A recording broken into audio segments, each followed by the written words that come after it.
Bonsoir. Salut à tous et bienvenue au public qui nous accompagne comme toutes les semaines dans la Grande Galerie Francophone et à la bande que j'ai le plaisir de retrouver Nathalie Lesage, la journaliste qui nous vient tout droit du Québec, Lauriane Mélière, storytelleuse qui fait le pont entre le passé et l'avenir et le présent, le rédacteur en chef de Beaux-Arts Magazine Fabrice Lousseau et notre enquêtrice de choc Margot Bétou. Bienvenue à tous. Et au piano, on retrouve évidemment la star de Madame Arthur qui a le droit de faire tout ce qu'il veut. Il est en liberté. Salut Charlie.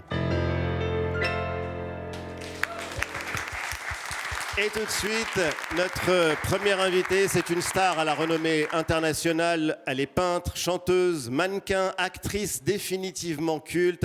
Et elle sort dans quelques jours un nouvel album très attendu et intitulé Looking Back. C'est un événement, elle a eu 1000 vies, elle est imprévisible et c'est notamment pour ça qu'on l'aime. Amanda Lear est avec nous.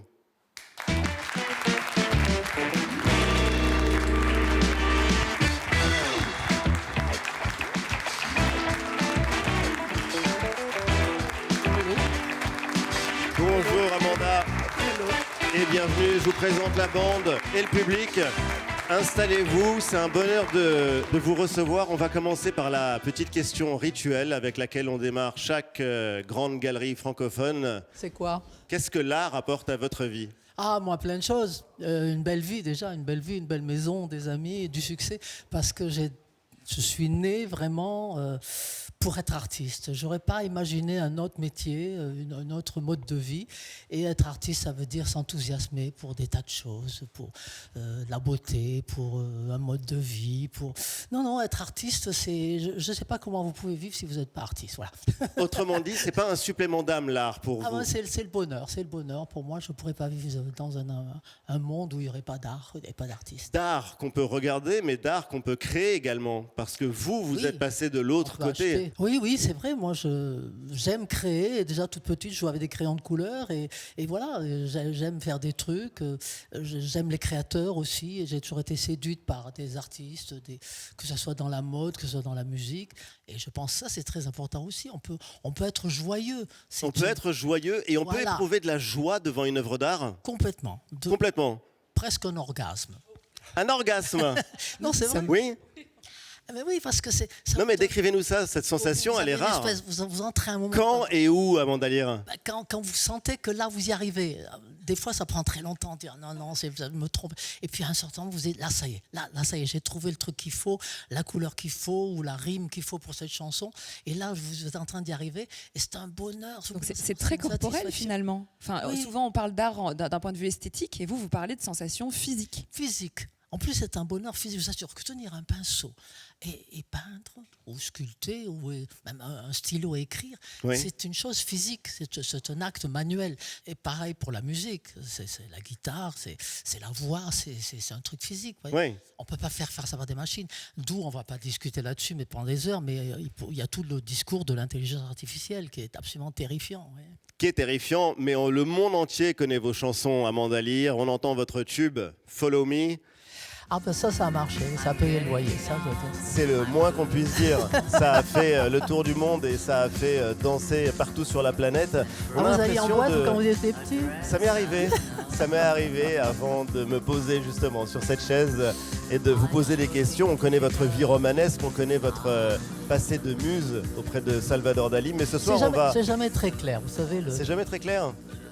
Le rôle de la muse, qu'on appelle la muse, c'est jamais très clair. On se dit, mais est-ce qu'elle couche avec le peintre ? Est-ce que c'est juste une inspiration ? C'est pour ça que ça fait un peu peur. C'est comme le mot icône. Pour moi, les icônes, elles sont au cimetière. Bon, c'est un côté religieux. Le cimetière, vous vous agenouillez devant. Mais quelle muse avez-vous été, justement ? Oui, justement, moi, je pense que j'étais un modèle. Voilà, un modèle, une égérie, une conseillère, voilà, une présence. Voilà, c'est ça, une présence. Ce soir, on va aussi s'intéresser à un autre de vos talents, Amanda. Vous êtes également peintre et je vous cite, j'aimerais être présentée comme peintre-chanteuse plutôt que comme chanteuse-peintre. Pourquoi dans cet ordre-là ? Voilà, il y a un malentendu parce que vous savez, dans le monde du showbiz, la plupart des artistes se droguent, ils vont chez le psychanalyste, ils sont malheureux, etc. Et il y en a beaucoup qui peignent aussi. Il y en a beaucoup qui peignent. Et ils peignent pour ceux pour évacuer un truc à l'intérieur. Et donc, c'est un peu cette peinture thérapeutique. Oui. Mais moi, c'est pas ça. Moi, je faisais l'école des Beaux-Arts et ce que je voulais vraiment, c'était être peintre. Il n'était même pas question de monter sur une scène de théâtre ou sur un plateau de cinéma. Je voulais juste être peintre parce que j'adorais la peinture, je faisais l'école des Beaux-Arts. Voilà. Donc tout ça est venu par la suite et je n'ai jamais cessé de peindre. Et quand on parle de ma peinture, on s'imagine que je suis comme tous ces artistes qui, pour passer le temps, tricotent, font de la cuisine ou peignent. Vous voyez, et c'est pas ça. C'est une chose sérieuse et on va en parler c'est beaucoup d'ailleurs. plus profond, c'est beaucoup plus sérieux. Regardez Charlie par exemple. Charlie Oui, qui s'est penché de très près sur votre peinture. Oui, j'ai observé un petit peu vos peintures pour préparer l'émission. Alors, Il faut acheter Charlie. D'abord, j'observe, après j'achète. J'espère aussi faire un tube pour payer le loyer et acheter vos œuvres. Alors j'ai vu les portraits, j'ai vu les natures mortes, j'ai vu les paysages du Sud. Et ça, c'était plus émouvant parce que j'ai grandi dans le Sud, donc tous les beaux paysages de Provence. Oui, ça m'a en rappelé des Provence, souvenirs. oui. Mais j'avoue quand même, les mecs dénudés au bord de la piscine, oui. c'est aussi pas mal. Non, parce que oui, c'est vrai que je peins beaucoup. Vous avez peint des corps d'hommes. Des hommes à poil, oui. Oui. J'espère. Comme j'ai pas de modèle, j'ai pas de mémoire, voilà. Mais j'ai bonne mémoire. Et ce que je réussis bien, c'est les fesses. Bon, ça, c'est entre nous. Hein, voilà. Et Charlie, elle t'inspire quoi, Amanda? Tout à l'heure, Ali, tu as dit Queen. Et c'est pour ça que j'ai mis les paillettes en hommage au disco. Alors tout de suite, je pense à ça.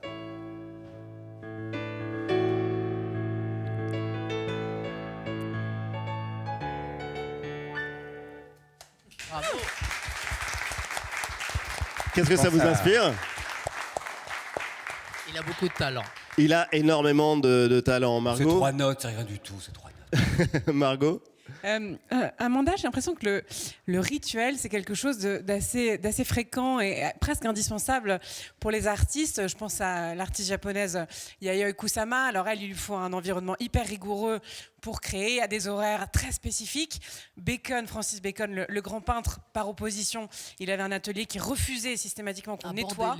Il voulait du désordre parce que ça, chez lui, voilà, ça excitait son imaginaire. Son rituel, c'était le désordre, mais c'était aussi Oui, l'alcool et la fête toute la nuit avant de commencer à travailler. Ouais, il était vraiment bourré tout. Un super cocktail.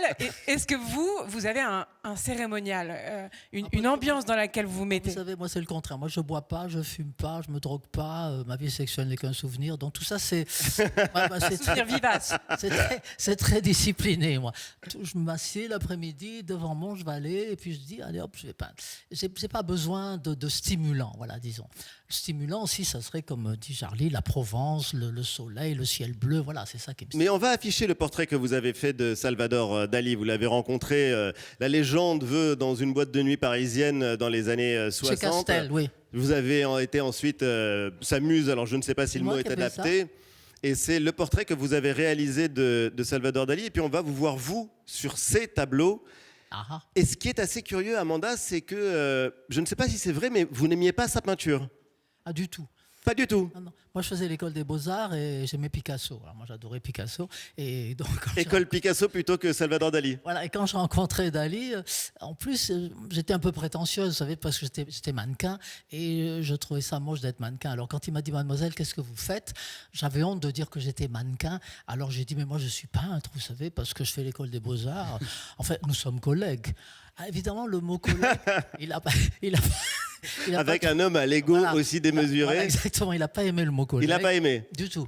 Il m'a dit, écoutez, mademoiselle, j'arrête tout de suite, les femmes n'ont aucun talent, il n'y a pas de femme peintre. Oh, wow. Ah oui. Alors ça démarrait mal. Hein. Mais Dali, quand même, la peinture de Dali, c'est fascinant la manière, parce qu'on a tous l'image d'un Dali excentrique, évidemment, mais sur la peinture, il faut rappeler que il était très précis. Il était très fort. Il a appris toutes les techniques des maîtres anciens. Il peignait toute la nuit avec une discipline incroyable, avec parfois des minuscules pinceaux pour faire un poil d'un moustique. Et en même temps, il avait aussi une technique délirante qu'il appelait la technique paranoïaque. Qu'est-ce que c'est ça? La technique paranoïaque, il se mettait en état de semi-hallucination pour avoir ses idées.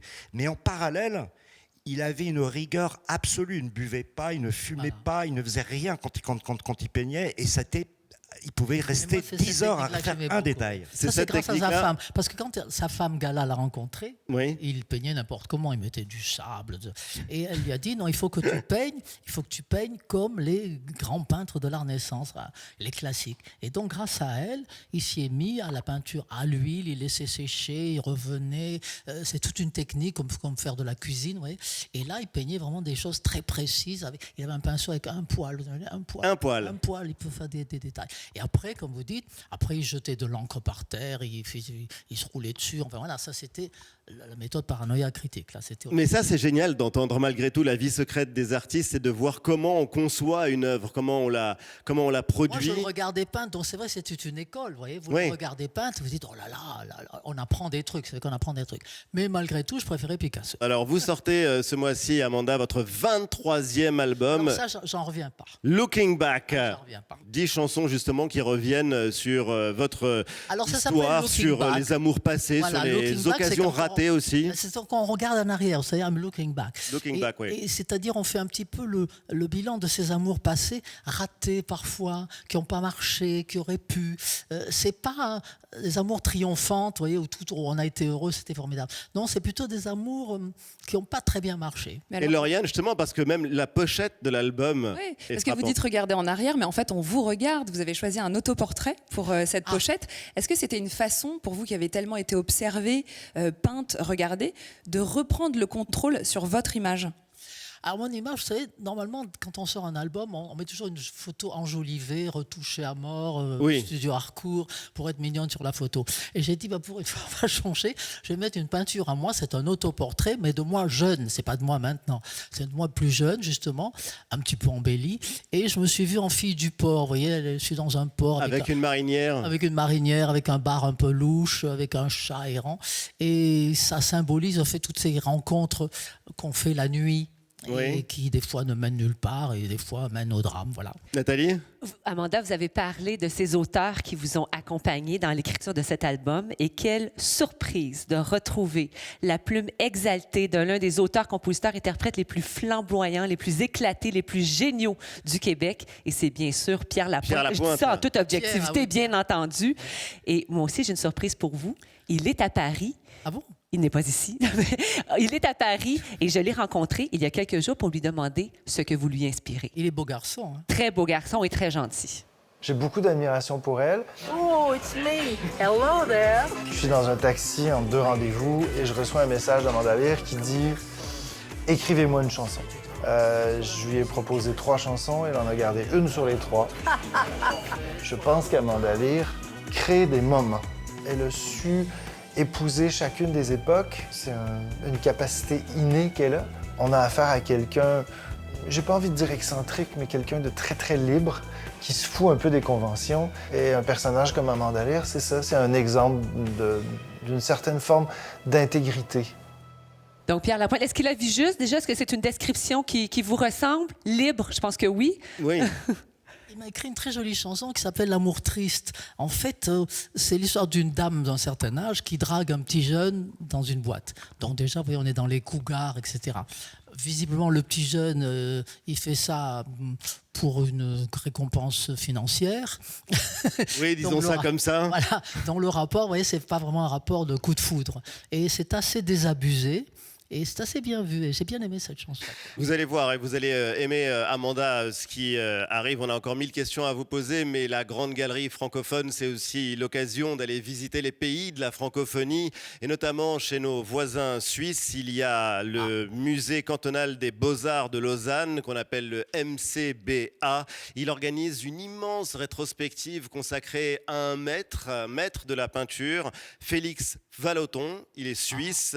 Mais qui était-il, Félix Vallotton? Vous n'avez pas les bases. Voici les explications d'Alex Vizorek, c'est Vizorexpert. Et aujourd'hui, je vous emmène au musée cantonal des Beaux-Arts de Lausanne pour sa rétrospective Vallotton Forever.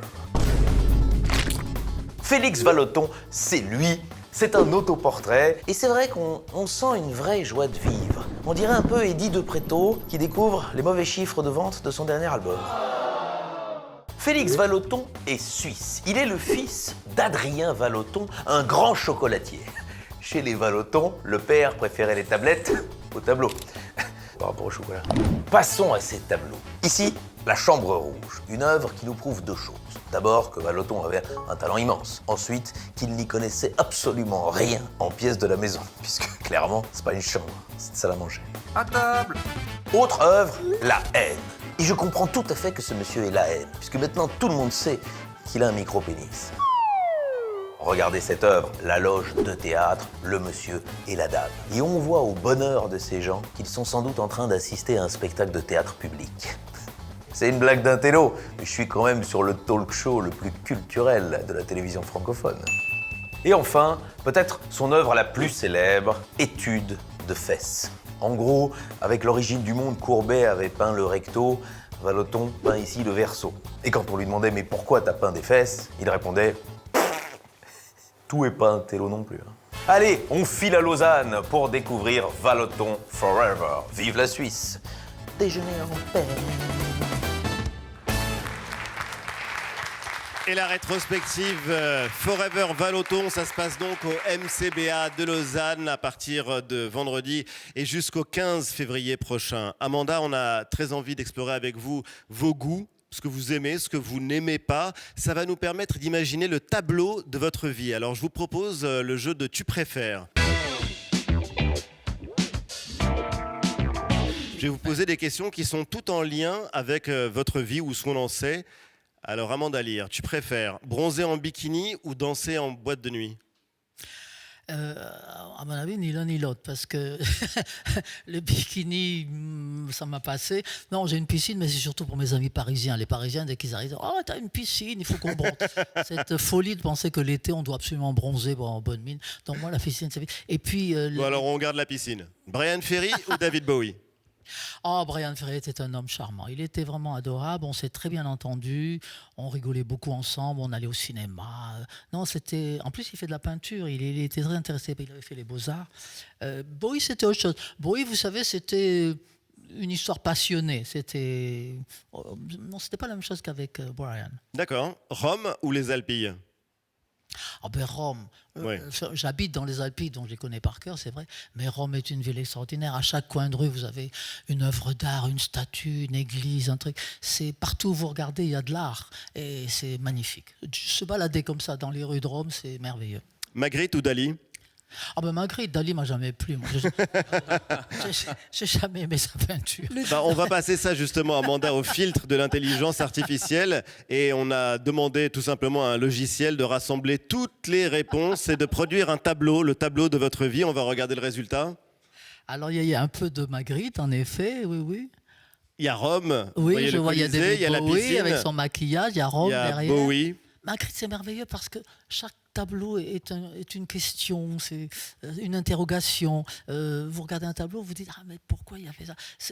À chaque fois, ça vous fait rêver. Voilà. Magritte, c'est beaucoup plus dans le domaine de l'onirisme, du rêve. Dali, ça peut faire peur. Hein. Ce sont ses obsessions, sa peur des insectes, sa peur de la mort, sa peur du sexe. Tout ça, ce sont ses obsessions à lui. Est-ce qu'il a fini par changer d'avis et reconnaître qu'une femme pouvait avoir du talent en peinture, notamment vous ? Ah, il a mis longtemps. Hein. Oui. Moi, dès le départ, je lui ai dit, vous savez, attendez, il y a quand même Frida Kahlo, Léonore Fini, Marie Cassatt, tout ça. Il dit non, c'est gnangnan. Elle peigne des bouquets de fleurs, des maternités. Enfin, c'est gnangnan. C'est pas la vraie peinture. Là, pour lui, la vraie peinture, c'était le plafond dans la chapelle Sixtine. Mais la vôtre, il l'aimait de peinture. Donc, il aimait pas. Il m'a dit ne me montrez jamais vos tableaux.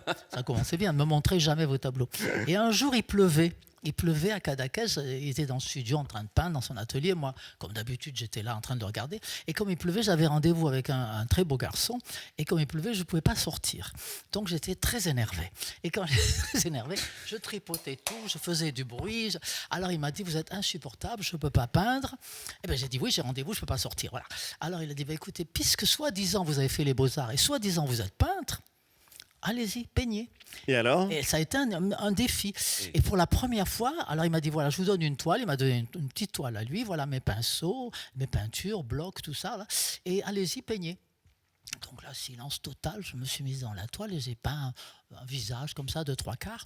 Et silence. Alors là, il pouvait peindre. Et au bout de 20 minutes, quand même, il était très curieux. Alors j'ai entendu, il est venu derrière mon dos, regarder un petit peu qu'est-ce que je faisais. Et il a dit, stop, n'allez pas plus loin. Ah ben j'ai dit, mais c'est pas fini. Il dit, non, il faut jamais finir un tableau. Ah, voilà. Jamais. Parce que si vous le finissez, on va voir que c'est une merde totale. Complètement raté. En revanche, si vous le laissez inachevé, les gens peuvent dire « Ah, quel dommage qu'elle n'ait pas fini parce que c'était bien parti, hein, ça aurait pu être un truc. » Donc, il ne faut pas les finir. Enfin, il a regardé et puis il m'a dit « C'est pas mal pour une femme. » Voilà, ça c'était le grand compliment. C'est vraiment génial de vous parler d'art. L'art est vivant et l'actualité de l'art, justement. Chaque semaine, on fait un point sur l'actu avec le journaliste Karim Rarbaj qui vous propose les 3 actus essentielles à ne pas manquer. C'est l'heure de la petite galerie. Du pop art, des pixels et un peu d'urbex. Pendant un an, on était obsédés par cet endroit. Que s'est-il passé cette semaine dans le grand monde de l'art? C'est la petite galerie.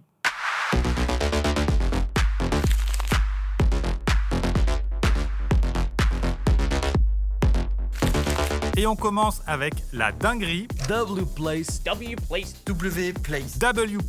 un jeu online qui transforme la Terre entière en toile géante où n'importe qui peut déposer des pixels pour créer, collaborer ou s'affronter pour revendiquer des parcelles. Forcément, on y trouve de tout, des mèmes, des références un peu niches, des trucs complètement random, mais aussi de véritables chefs-d'œuvre. Lancé il y a seulement 2 mois, le site cartonne déjà avec plusieurs millions de visiteurs par jour et chaque région du monde y défend sa culture. Résultat, W-Place est devenu malgré lui une tribune politique sur des territoires sensibles. Par exemple, au pif, si on zoome sur le Moyen-Orient, il y a des choses à lire. Derrière ce banger, un seul gars, Murilo Matsubara, un Brésilien de 27 ans. Il a codé le jeu Solo Pipo dans sa chambre en petit génie comme dans les films. J'étais au chômage, donc j'avais beaucoup de temps libre. Et en exclu pour la petite galerie, on a sa toute première interview. Pour être honnête, je ne m'attendais pas à un tel succès. C'est super cool de voir les gens créer ensemble. C'était ça mon but. Merci et bravo Murilo. Cette semaine, le Classico pose ses valises à Bruxelles, au Palais des Beaux-Arts, le Beaux-Arts, excellent, pour une expo consacrée au boss du pop art, John Baldessari. 1000 mètres carrés de parcours qui retrace principalement ses années 80-2000 et qui nous plonge directement dans son univers complètement barjo. En 1970, John Baldessari a décidé de brûler toutes ses œuvres. Barjo, paraboles, fables et autres salades, c'est le nom du projet et ça résume assez bien Baldessari. Il racontait des histoires avec des images, mais à sa sauce. Une photo sérieuse, il découpe, colle, repeint et paf, ça raconte autre chose. Ce qui rend le travail de Baldessari très actuel aujourd'hui, c'est très très visuel. C'était quelqu'un qui aimait beaucoup faire des blagues et on voit beaucoup cet aspect humoristique dans son travail. Quel boss! Baldessari aux Beaux-Arts, c'est le classico de cette semaine à retrouver jusqu'au 1er février 2026.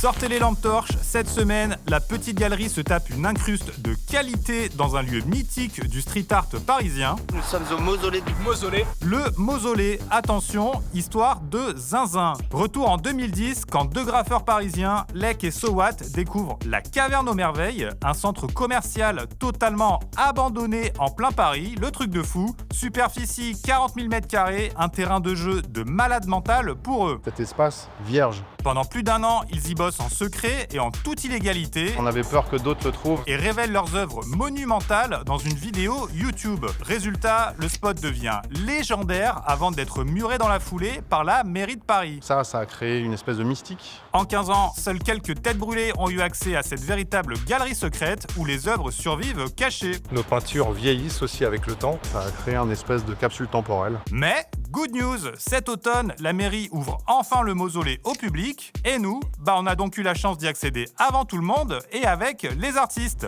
Petit échantillon. Là-dessus, la petite galerie ferme ses petites portes. À très vite. Merci Karim, et puisqu'on parle de street art, on va justement accueillir l'une des grandes stars du street art aujourd'hui. Il est mondialement connu, il a des millions de followers, ses vidéos ont été vues des dizaines de millions de fois. Sa particularité, il trace toujours 3 lignes blanches et courbées depuis une dizaine d'années sur absolument tous les supports. Il a collaboré avec les plus grandes marques et il s'appelle Jordan Saget.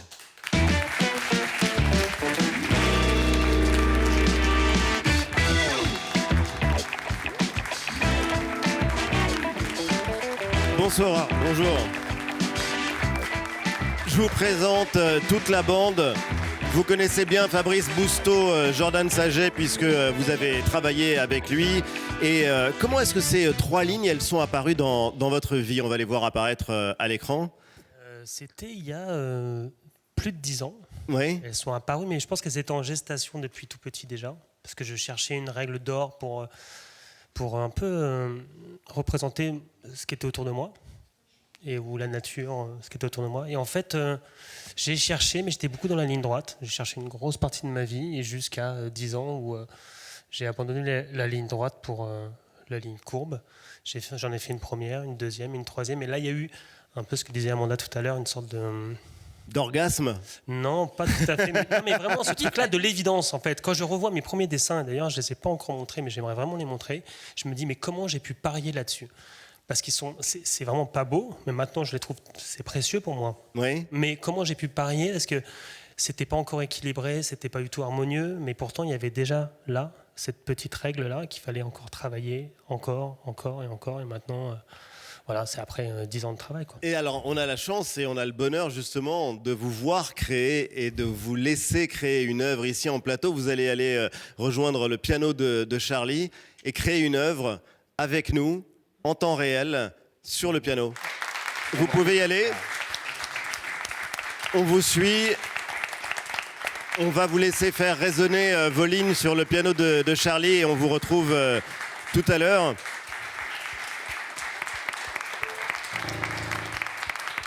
Mais en attendant, on va parler d'art et d'argent, de business, mais pas seulement.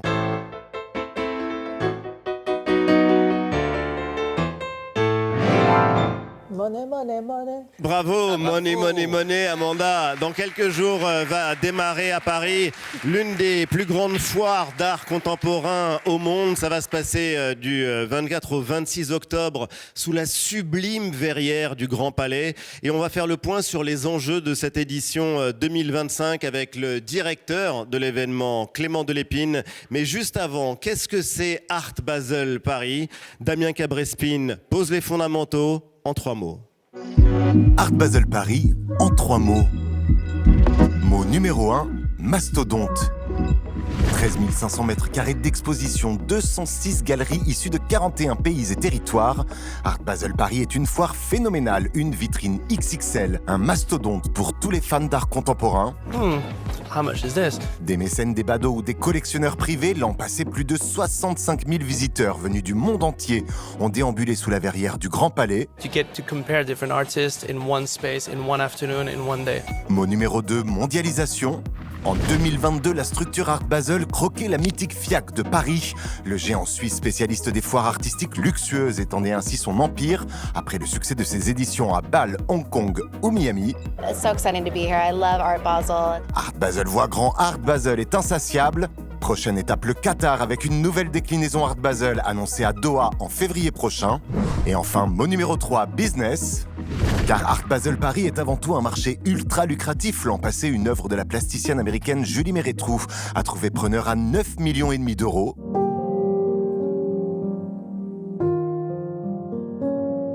Mais le marché de l'art connaît depuis quelques mois un léger ralentissement. Alors le rouleau compresseur suisse a-t-il des raisons de s'inquiéter ? Le directeur d'Art Basel Paris, Clément Delépine, est l'invité de la Grande Galerie francophone.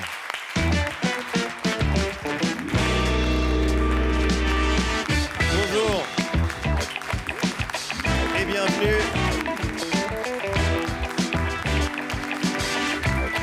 Bonjour Clément, Amanda, installez-vous, Clément Delépine.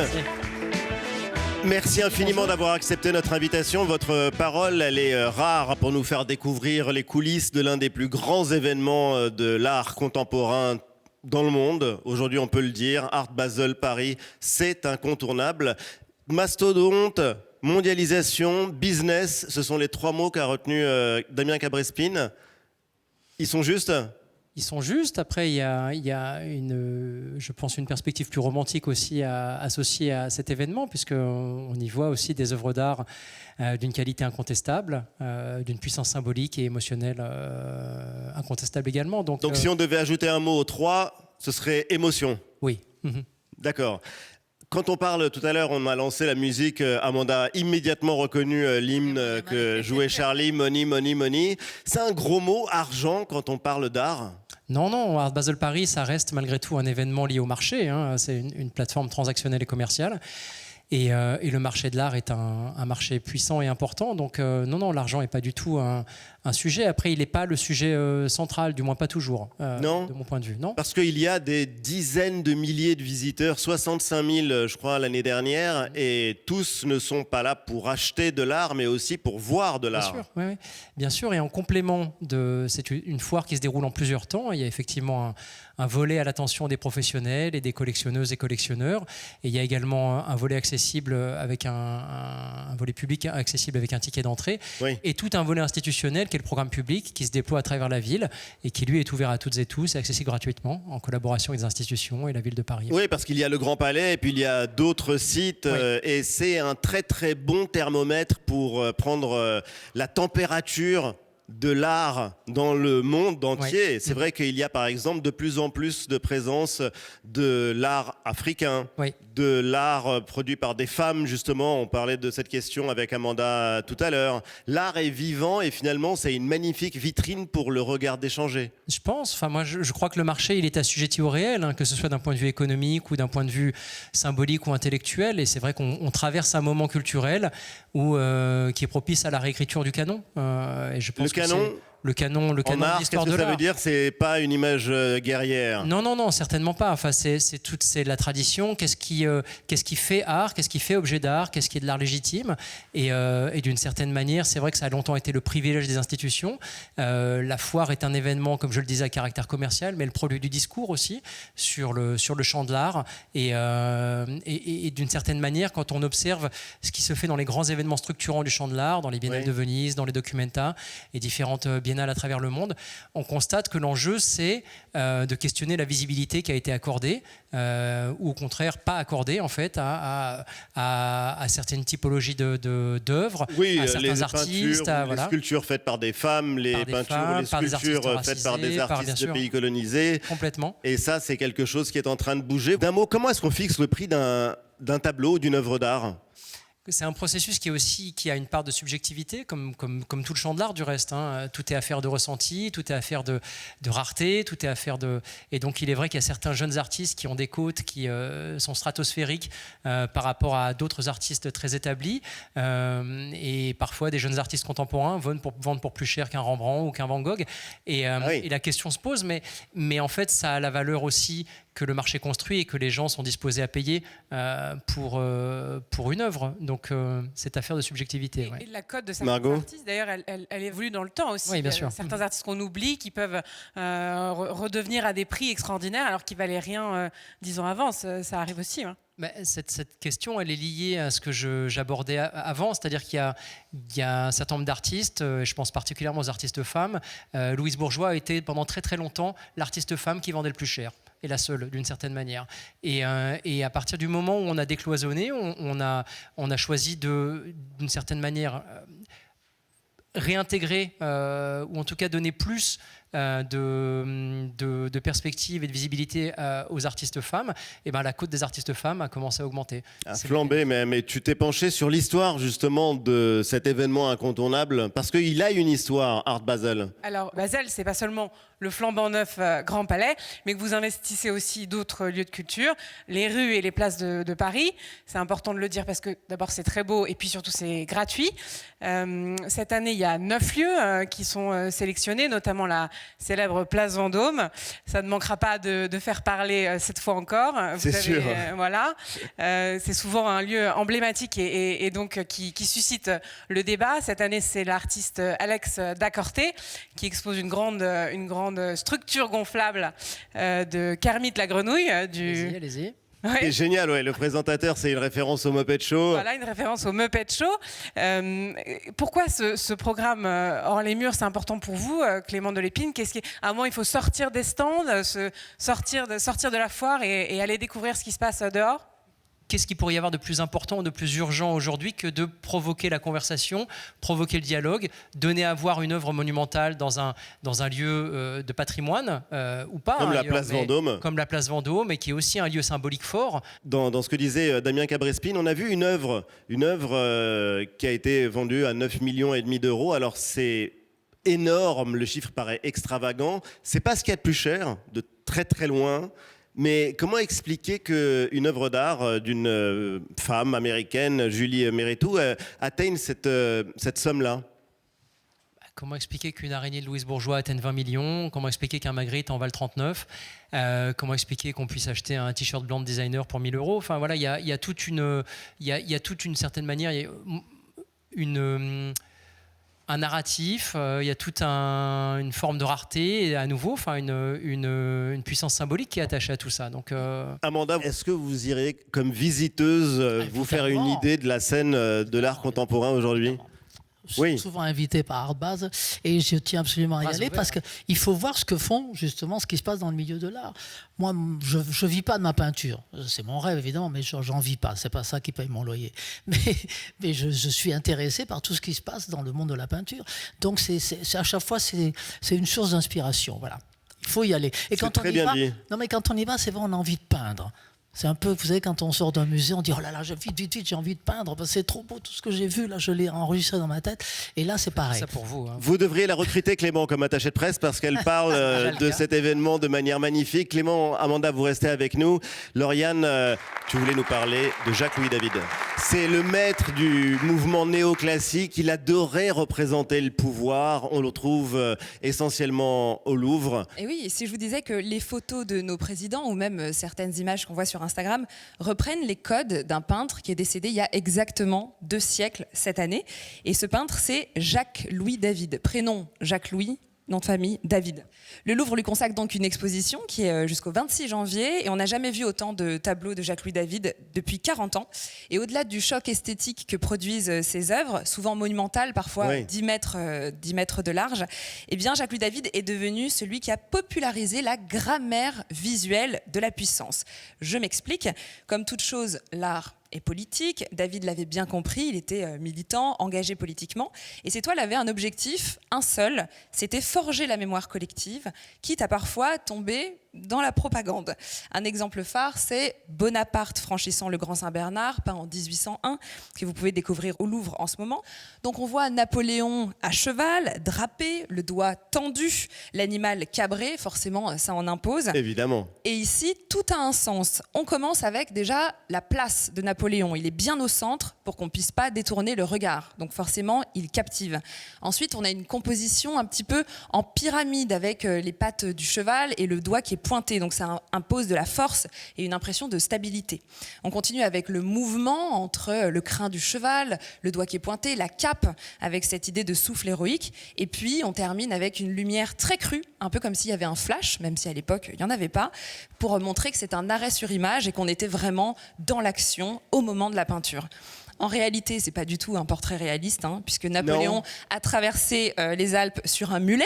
Mais c'est moins romanesque. C'est autre chose tout à coup, mais on est vraiment dans l'idée de construire une image de légende et c'est forcément très réussi. Vous avez l'impression que ça résonne avec notre époque, Clément, Amanda, Fabrice? Ou est-ce que c'est une manière de représenter le pouvoir qui aujourd'hui est totalement dépassée, grandiloquente? À l'époque, il n'y avait pas la photo. Vous savez, quand David peint le sacre de Napoléon, c'était le Paris Match de l'époque. Vous voyez, il embellissait un petit peu, il faisait plaisir. C'est une immense toile et un chef-d'œuvre qui est exposé au Louvre. Voilà, exactement. Donc, c'est pas vraiment la vraie réalité, quoi. Moi, je pense que je suis d'accord. Enfin, il y a toute à nouveau cette notion de puissance symbolique. Enfin, on dit souvent qu'il n'y a pas de pouvoir, il n'y a que des symboles du pouvoir. Donc, oui, non, je pense que c'est ça. Mais c'est vrai que ce que disait Lauriane est très juste quand on regarde les photos des présidents de la République. Alors, quel que soit le photographe, c'est vrai qu'on a l'impression qu'il a posé les codes. Oui, puisque en fait, aujourd'hui, David n'est plus, et ça fait 200 ans déjà, mais son héritage demeure. Je vous propose de regarder 2 images. La première, c'est Emmanuel Macron au Louvre le soir de son élection. On est en 2017. Cette image, elle a marqué les esprits puisqu'elle a été pensée en fait comme un tableau. Le personnage évidemment est au centre. Il y a cette lumière qui forme une sorte de contre-jour étrange, une solitude assez majestueuse, ce qui permet finalement de montrer qu'il arrive seul au pouvoir et qu'il est prêt à tout donner. On continue avec la couverture de l'album de Beyoncé, Cowboy Carter, qu'on a beaucoup vu 2024. Là, clairement, on reprend tous les codes de David, le cheval, le drapeau, avec ce côté très héroïque. Elle incarne les codes de la puissance dans un univers country qui est habituellement blanc, et donc elle les reprend. Ça fait rire Amanda, mais complètement. Mais c'est impressionnant d'imaginer que Beyoncé s'inspire. Moi, j'ai envie de vous voir sur un cheval, Amanda. Très envie. Pour votre prochain album, le 24e. Non, mais c'est dingue d'imaginer que Beyoncé s'inspire, ou en tout cas que les codes de cette image s'inspirent d'un artiste du 19e. Forcément, ça fait parler. Et on termine avec une photo de la Coupe du Monde. On est en 2022 au Qatar, avec évidemment l'Argentine qui remporte la coupe, malheureusement face à nous, la France. Messi est au centre, et en fait là il y a vraiment cette idée de cette coupe qui devient un Graal. Ça devient vraiment un symbole christique. Il porte d'ailleurs un habit très particulier qui donne une idée, je sais pas, de piété, ouais, très religieux. Tous les symboles du pouvoir sont matérialisés dans cette image de légende. Donc oui, Ali, l'art continue d'influencer nos images, et les photographes d'aujourd'hui sont à leur échelle les David d'hier. Donc si vous demandez comment devenir plus puissant ou plus puissante, oui. Et vous pouvez aller voir cette expo jusqu'au 26 janvier. Jusqu'au 26 janvier. Merci Lauriane. L'expo, elle est donc au Louvre. On va maintenant retrouver l'homme aux 2 millions de followers, Jordan Saget, qui vient de terminer son œuvre. Je vais le rejoindre au piano. Jordan.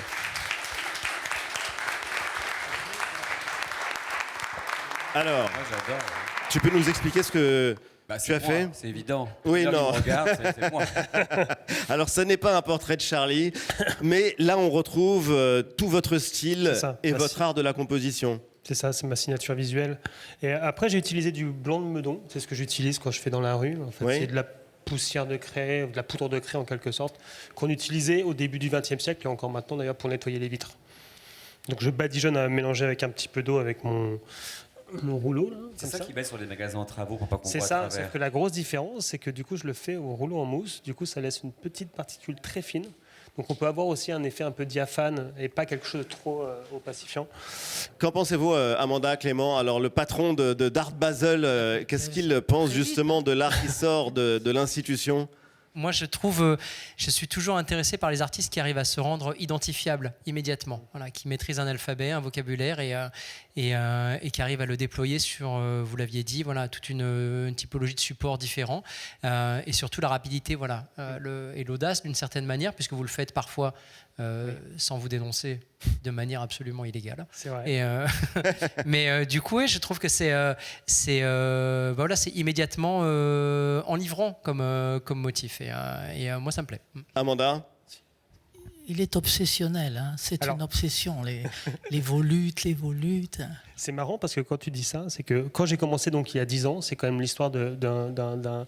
J'étais chez moi, je dessinais sur papier. Ces lignes, elles sont nées sur papier avant d'être dans la rue. Et avec effectivement un esprit un peu... C'était mouvementé, troublé, j'ai problème d'anxiété, dépressif, comme toi. Et à un moment donné, je me suis dit, mais là, il faut que je sorte dehors.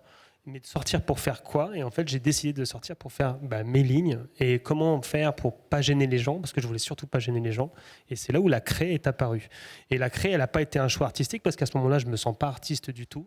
Et je crois que les premières lignes déposées dans la rue m'ont fait rentrer dans une démarche artistique parce que j'ai senti qu'une ligne de craie dans la rue change les trajectoires. Merci beaucoup, Jordan. Merci infiniment et le public pourra venir admirer votre œuvre tout à l'heure. On va retourner dans le foyer de la Grande Galerie francophone avec une histoire assez extraordinaire parce qu'il y a un événement qui va se dérouler vendredi prochain, pas n'importe où, c'est à l'hôtel Drouot à Paris, une vente exceptionnelle, un tableau de Picasso qui va être proposé aux enchères, mais qui a une particularité. Oui, en fait, il a une belle histoire. Et là, on va faire un voyage dans le temps. Je vous amène en 1944, sous l'occupation, chez un serial collectionneur qui possédait déjà quelques degas et qui a mis la main sur une petite toile de 80 cm par 60 cm qui tenait, somme toute, par des baguettes de bois, mais elle avait pour particularité d'être signée par le grand grand maître du cubisme, Pablo Picasso, le 11 juillet 1943. Et puis quoi, Ali? Et puis plus rien, parce que la toile, elle est restée dans le salon du collectionneur à vivre sa meilleure vie. Pendant que dehors, la guerre s'est terminée, on est allé sur la Lune, on a assisté à l'éclosion d'Internet et l'arrivée du air fryer, hein? Et jusqu'à ce que, les héritiers décident de mettre la toile en vente. Et ça a été le gros coup de théâtre parce qu'on a découvert l'existence de cette toile 80 ans après qu'elle ait fini de sécher, en fait. Donc, cette toile sera remise aux enchères, justement, chez Drouot en octobre. Et est-ce qu'il y a des intéressés ici? Levez la main. Ticket d'entrée, 8 millions. Et ça va s'envoler. D'euros, je précise. 8 millions d'euros pour avoir le droit d'entrer dans la salle. C'est pas le plus beau Picasso que j'ai vu. Hein. Mais alors, il a peint quoi justement sur cette toile? Magnifique, moi. En fait, toi, tu le trouves magnifique, Margot? Il est très coloré. Fabrice est plus dubitatif, mais qu'est-ce qu'il a peint sur cette toile, Nathalie? On va y aller par élimination. Il a fait une femme. Il a fait une de ses femmes, il en a eu plusieurs, donc je vais vous aider. C'est Dora Maar, qui est une grande photographe surréaliste avec qui il a partagé sa vie, mais qui était également sa muse. Oui. Et ce tableau s'appelle Buste de femme au chapeau à fleurs. Justement, elle est très colorée et appartient probablement à une série assez célèbre de Picasso qui a peinte dans le cours de l'année 1943. Donc, Femme au chapeau, toute de Dora Maar. Jusqu'ici, tout va bien. C'est juste que, on a appris des choses au cours des dernières années. On sait que Picasso, au-delà d'être un très grand peintre, était également, et là, si vous permettez, je vais citer des historiens ou des femmes qui ont partagé sa vie, donc également misogyne, pervers, grand dévorateur qui avait une emprise toxique sur ses femmes muses. Une de ses femmes, Françoise Gillot, qui est la seule à l'avoir quitté, a dit dans sa biographie qu'une de ses phrases préférées était « Pour moi, il y a deux types de femmes, les déesses et les paillassons ». Donc, l'idée, ce n'est pas de refaire le procès de Picasso, absolument pas. Mais moi, il y a une question qui me chicote. Est-ce que vous croyez que ce mythe toxique dans l'art existe toujours ou il est révolu? Amanda, puisque vous en parliez dès le tout début de l'émission. Picasso était très destructif avec les femmes qu'il aimait. Il les a fait beaucoup souffrir. Et Françoise Gillot, justement, la maman de Paloma, a dû s'exiler en Amérique pour faire une carrière de peintre parce que Picasso lui interdisait d'exposer ses toiles en France. Cette époque, elle est révolue, comme le demandait Nathalie? Et non, elle n'est pas révolue. Non, elle n'est pas révolue. Les artistes sont des monstres et ils sont très difficiles à vivre. Et surtout, les artistes font partie du monde. Donc finalement, de se poser la question dans le monde de l'art, c'est pour être à l'image de ce qui se passe ailleurs. Picasso, vous savez, il faut être monstrueux. Clément de Lépine, est-ce que vous avez l'impression que cette époque-là est révolue ou est-ce qu'il y a toujours ce côté monstrueux dont parlait Amanda? Non, je crois qu'on vit un moment de grande violence et je crois qu'il y a... la société nous le montre au quotidien. Il y a énormément de manifestations, il y a énormément de prise de parole pour dénoncer les agissements des uns, principalement des hommes, certainement. Il y a un nombre de féminicides qui est absolument dramatique dans l'époque qu'on traverse. On n'a jamais été autant informé et aussi peu prompt à se saisir de cette réalité. Je pense que le monde de l'art est un monde qui a beaucoup valorisé aussi la figure du génie torturé et qu'au nom de ça, on a normalisé un certain nombre de comportements qui étaient absolument néfastes. Alors, s'il y a une créatrice de mode qui a toujours noué des liens extrêmement forts avec les artistes, et vous le savez mieux que quiconque, c'est Agnès B. Agnès B, elle a regroupé une partie de ses collections dans un musée à Paris, c'est la Fab, et jusqu'au 26 octobre, on peut découvrir les tableaux d'un artiste formidable. Il est congolais, il vient de RDC, Merveille Kelekele. Il est né il y a 25 ans en République démocratique du Congo, et à l'âge de 9 ans, il a dû fuir son pays pour s'installer en Europe avec ses parents. Il expose aujourd'hui ses œuvres partout dans le monde. Fabrice, tu le sais, il expose à Milan, à Los Angeles, à Sao Paulo, et il crée des univers peuplés de créatures, de symboles qui reflètent sa propre instabilité intérieure. Regardez, c'est fascinant.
L'exposition Bienvenue dans mon instabilité, donc visible à la FAB à Paris jusqu'au 26 octobre prochain. Et on remercie Agnès B. Merci infiniment à tous d'avoir été les invités de la Grande Galerie francophone. C'était passionnant.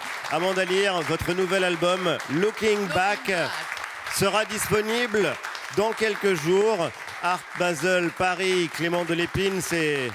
Maintenant, ça démarre maintenant au Grand Palais. 22 au 26 octobre, au Grand Palais. Jusqu'au 26 octobre. Merci infiniment, Jordan, d'avoir été notre invité et d'avoir créé cette œuvre avec nous et pour nous. Et on termine en musique, Amanda, en vous rendant hommage, évidemment, avec Charlie, Follow Me, en version voodoo. I'm getting out, I'm moving on. And from now on, address unknown. I should be difficult to find. So follow me, just follow me.